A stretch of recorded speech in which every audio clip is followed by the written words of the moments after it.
Hello views मो कह स्वागत करुच्ची पिके 7894 यूट्यूब चैनल को। आज भिडियो बहुत गुरुत्वपूर्ण वीडियो भत्ता बढ़ाओ ना भोग।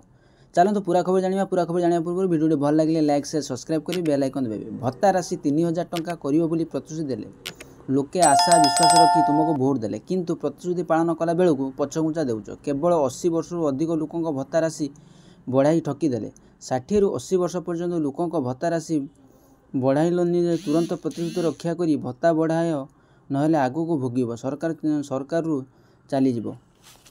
विधानसभा सरकार को एमती चेतावनी देते विरोधी दल विधायक मैंने। आज कांग्रेस दल पक्ष दिव्यांग विधवा और 60 वर्ष अधिक वृद्ध वृद्धा मैंने वर्धित भत्तारू वंचित शीर्षक मुतालब प्रस्ताव अणाई। आलोचना आरंभ कर कांग्रेस विधायक दल नेता रामचंद्र काड़म कहले 3000 टंकार भत्ता देवाक बीजेपी निर्वाचन प्रतिश्रुति देते विश्वास राज्यवासी और सेमान को भोट देले किंतु सरकार आसवा पर भूलीगले। पड़ोशी राज्य आंध्र प्रदेश अधिक भत्ता देइछि तेणु सीमांत जिले लोक मैंने अधिक असंतोष प्रकाश करुछन्ति। आमे जेहेतु सही अंचल प्रतिनिधित्व करुछु तेणु लोक आमको रागुछन्ति। भत्ता न बढ़ाइले सरकार चलीजिବ बोली से सतर्क कराइथिले। कांग्रेस सभ्य अशोक दास कहले प्रतिश्रुति को पालन करिवार सरकार पदक्षेप नेउ नाहांती। भत्ता परिमाण को देखिले ओडिशा बहु पछरे अछि। बीजेपी सभ्य दिव्यशंकर मिश्र कहले भत्ता बढ़ाइबा पई देइथिबा प्रतिश्रुति अग्राधिकार भित्तिरे सरकार कार्यकारी करंतु। बीजेडी सभ्य शारदा प्रसाद जेना कहले सरकार देइथिबा प्रतिश्रुति ओहुरी जाइछन्ति। मनोरमा महांती कहले एमाने केवल वाक्यवीर कामरे जीरो।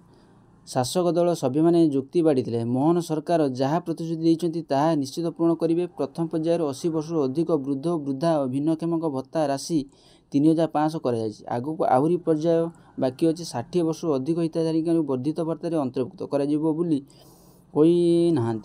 शासक दल पक्षर शत्रुघ्न जेना ओम प्रकाश मिश्र कल्याण नायक कन्हई चरण तांको आलोचना भोग नहीं। सामाजिक सुरक्षा भिन्नक्षम और सशक्तिकरण मंत्री नित्यानंद गंड आलोचना उत्तर रखला बेले 3000 टंका भत्ता पाई विचार करा किंतु केबेठारु भत्ता बढ़िबो से नहीं निर्दिष्ट भाव सूचना देई नथिले। मंत्री कहले राज्यर मधुबाबू भत्ता योजना 36 लक्ष 75,008 जन भत्ता पाउथिले बेले जातीय और सामाजिक सहायता कार्य 20,33,959 जन भत्ता पाउछन्ति।